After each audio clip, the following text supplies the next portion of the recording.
నా జీవితంలో జరిగిన ఒక చిన్న సందర్భాన్ని మీతో చెప్తాను. స్కిప్ చేయకుండా వినండి. ఇది మీ జీవితంలో చాలా ఉపయోగపడుతుంది. నేను ఒక ఎంఎన్‌సి కంపెనీలో పనిచేసేవాడిని. అయితే ఒకరోజు మధ్యాహ్నం మేము భోజనం చేయడానికి వెళ్ళాం. ఆ టేబుల్‌లో 6 కూర్చోవచ్చు. అయితే మేము నలుగురం కూర్చున్నాం. మాతో పాటు ఇంకొక ఇద్దరు కూర్చున్నారు. అయితే నేను అప్పుడు కొత్తగా వెళ్ళాను. అయితే దాంట్లో ఒక అన్న స్వీట్ తినడంట. అయితే పక్క వాళ్ళకి వేసుకోండి అని అడుగుతుంటే వాళ్ళకి తెలిసినోళ్ళే ఆయనకి. వాళ్ళెవరు కూడా వేసుకోలేదు. సర్లే అన్న నాకు ఎయ్యి అని చెప్పి నేను వేయించుకున్నాను. భోజనం కంప్లీట్ అయిపోయింది. కిందకొచ్చేసాం.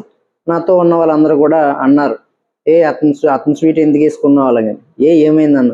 అతను బాత్రూమ్ కడుక్కుంటాడు మన కంపెనీలో అలా అని చెప్పారు. అయితే తప్పేముంది అని అడిగా. ఏం లేదులే అని చెప్పి వాళ్ళు నవ్వుకున్నారు. అయిపోయింది.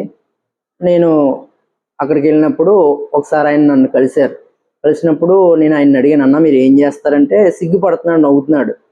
ఎందుకన్నా నవ్వుతున్నావు, ఏం చేస్తారో చెప్పండి అని అంటే నేను ఇలా వాష్రూమ్స్ కడుగుతాను సుధీర్ అని చెప్పాడు. చెప్తే దానికి సిగ్గుపడుతున్నారు ఎందుకన్నా, మీ మీ బిడ్డల్ని నీ భార్యని పోషించేది అదే కదా, నీ కుటుంబాన్ని అంతటిని కూడా పోషించేది అదే కదా, ఎందుకు దానికోసం సిగ్గుపడుతున్నారు, సిగ్గుపడకూడదన్నా చేసే పని కోసం అంటే వాళ్ళందరూ చూసావు కదా సుధీర్, ఆఫ్టర్ ఆల్ నా భోజనంలో ఉన్న ఒక స్వీట్ వేసుకోవడానికే వాళ్ళు అదోలా చూశారు నన్ను అలాగని మాట్లాడారు. సమాజం ఎలా ఉందంటే చేసే పనిని నవ్వుతూ చూసే వ్యక్తులు ఈ లోకంలో మనకి ఎక్కువ కనబడతారండి. మనల్ని హేళన చేసేవాళ్ళు మనకి కనబడుతూ ఉంటారు. సమాజంలో వ్యభిచారం చేసేవాడికి సిగ్గు లేదండి, దొంగతనం చేసేవాడికి సిగ్గు లేదు, అబద్ధాలు ఆడేవాడికి సిగ్గు లేదు, తాగేసి బట్టలు ఇప్పేసుకుని రోడ్ల మీద తిరిగేవాడికి సిగ్గు లేదు.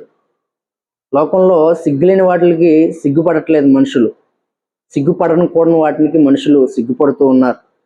ఈరోజు దేవుని మందిరాల్లో కూడా సిగ్గుపడుతూ వస్తూ ఉన్నారు చాలామంది. బైబిల్ పట్టుకోవాలంటే చాలామందికి సిగ్గు, పాట పాడడానికి సిగ్గు, ఆరాధన చేయడానికి సిగ్గు, సాక్ష్యం చెప్పడానికి సిగ్గు. ఇలా ఇంక మనం దేనికోసం వస్తున్నాం అనేది చాలామందికి తెలియదు. దేవుని గురించి చెప్పడానికి సిగ్గుపడకూడదు. పౌలు అంటారు కదా రోమాపత్రిక 1:16లో, నేను సువార్తను గురించి సిగ్గుపడువాడిని కాను అని. కనుక మనం చేసే పని ఏదైనా సరే మనం సిగ్గుపడాల్సిన అవసరం లేదండి. కనుక ఎవరిని కూడా హేళన చేయొద్దు, ఎవరిని కూడా మనం తప్పుగా చూడొద్దు. చేసే పనిని గౌరవిద్దాం. ప్రభువు పని చేసేటప్పుడు కూడా మనం సిగ్గుపడకుండా అనేకులకు ప్రభువుని మనం తెలియపరుద్దాం. ఆమేన్. Praise lord.